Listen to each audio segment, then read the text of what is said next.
கோடி இன்பங்கள் உன்னை பார்த்த நொடியில் நான் வாழும் நாள் மட்டும் நீ எந்த மடியில் உன்னை ஈன்ற பொழுதிங்கு கடவுள் தன் முகம் பார்த்த பொழுது உன் பாதம் தொழுது ஆராரிராரோ ஆராரிராரோ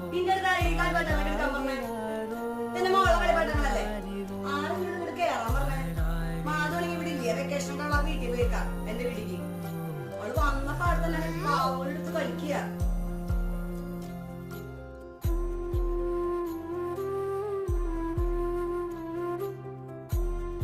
ഇനി ഇങ്ങനൊക്കെ കളിക്കുന്ന ആളുകളുണ്ടെങ്കിലേ അമ്മോട് മേടിച്ചു തരാൻ പറയണ്ട. വെല്ലോരെ വീട്ടിൽ വന്നിട്ടല്ല കളിക്കണ്ടേ. പോന്നവര് വീട്ടിൽ